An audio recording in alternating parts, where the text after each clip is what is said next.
ខ្លាចទប់ទល់មិនចប់ឬក៏យ៉ាងណាអ៊ីស្រាអែលប្រកាសផ្អាកវាយប្រហារអ៊ីរ៉ង់ភ្លាមក្រោយលោកប្រធានាធិបតីអាមេរិកកាំងដូណាល់ត្រាំគម្រាមដកខ្លួនចេញទុកឲ្យអ៊ីស្រាអែលប្រយុទ្ធជាមួយនឹងអ៊ីរ៉ង់តែម្នាក់ឯងទៅបើមិនព្រមស្ដាប់លោកនោះយោងតាមកាសែតអេស៊ីរបស់អាមេរិកបានរាយការណ៍កាលពីថ្ងៃច័ន្ទថាអំឡុងកិច្ចសម្ភាសតាមទូរស័ព្ទជាមួយខ្លួនលោកត្រាំបានព្រមានលោកនាយករដ្ឋមន្ត្រីនេតាន់យ៉ាហ៊ូថាបើគាត់នៅតែចចេះវិលទៅរកសង្គ្រាមជាមួយនឹងអ៊ីរ៉ង់ឡើងវិញអញ្ចឹងទេប្រហែលជាអ៊ីស្រាអែលត្រូវប្រយុទ្ធតតាំងជាមួយនឹងអ៊ីរ៉ង់តែម្នាក់ឯងហើយមានន័យថាអាមេរិកនឹងដកខ្លួនលេងរវីរវល់ទៀតហើយត្រង់ចំណុចនេះតាមពិតគេចង់ឃើញអ៊ីរ៉ង់និងអ៊ីស្រាអែលប្រយុទ្ធគ្នាមួយទល់នឹងមួយជាយូរមកហើយដើម្បីជំរះបញ្ជីគ្នាឲ្យដឹងសខ្មៅតែម្ដងទៅចាំមើលថាតើនរណាខ្លាំងជាងនរណាហើយថាតើនរណាជាបងធំឲ្យពិតប្រាកដនៅឯមជ្ឈិមបូព៌ាបើគ្មានអាមេរិកនៅពីក្រោយទោះជាយ៉ាងណាក្រោយលោកត្រាំគម្រាមផ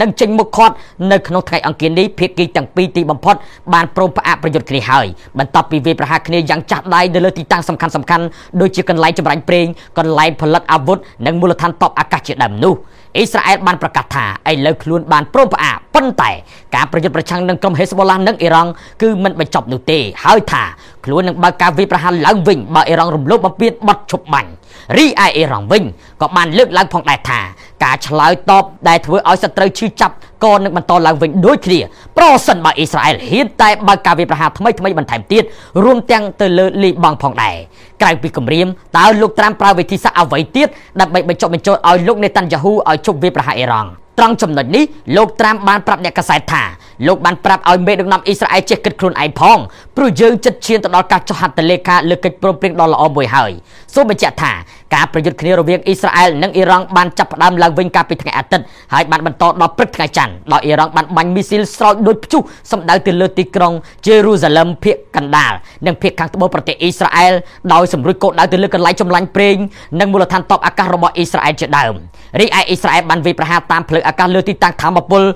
និងកន្លែងផលិតមីស៊ីលប៉ាឡេស្ទិករបស់អ៊ីរ៉ង់វិញជាដើមក្រៅពីទំនាក់ទំនងស្អិតរមួតតើមានអាចកំបាំងអ្វីនៅពីក្រោយបានជាលោកប្រធានាធិបតីស៊ីជីនពីងសុកចិត្តជាយន្តហោះទៅជួបមេដឹកនាំកូរ៉េខាងជើងគីមចុងអ៊ុនដល់ផ្ទះខុសពីលោកប្រធានាធិបតីដូណាល់ត្រាំនិងលោកប្រធានាធិបតីវ្លាឌីមៀពូទីនដែលលោកស៊ីជីនពីងទុកឲ្យមេដឹកនាំមហាអំណាចទាំងពីរមកជួបរូបលោកដល់ផ្ទះនោះក្រោយកូរ៉េខាងជើងរៀបចំទទួលស្វាគមន៍យ៉ាងកក់ក្ដៅបំផុតលោកប្រធានាធិបតីស៊ីជីនពីងបានប្រាប់លោកគីមចុងអ៊ុនថាលោកមានឆន្ទៈធ្វើការជាមួយនឹងកូរ៉េខាងជើងដើម្បីជំរុញទំនាក់ទំនងរវាងប្រទេសទាំងពីរឲ្យឈានដល់កម្រិតស្អិតរមួតថ្មីមួយទៀតភាគីទាំងពីរចិនកូរ៉េខាងជើងតែចាត់ទុកទំនាក់ទំនងរបស់ខ្លួនថាជាឈាមរលាយចូលគ្នាតែមួយទៅហើយប៉ុន្តែទោះជាយ៉ាងណាចានក្នុងរាវរមែងអីមិនប៉ះគ្នាពលគឺប៉ុន្មានឆ្នាំចុងក្រោយភាគីទាំងពីរហាក់បីដូចជាលេងសូវទុកចិត្តគ្នាដូចមុនដោយសារមានអ្នកទី3មកជ្រៀតជ្រែករហូតធ្វើឲ្យឥទ្ធិពលរបស់មហាយៈចិនលើកូរ៉េខាងជើងកាន់តែចុះខ្សោយខណៈដែលចិននៅតែចង់រក្សាទឹកមាត់របស់ខ្លួនឲ្យនៅតែប្រៃដដែ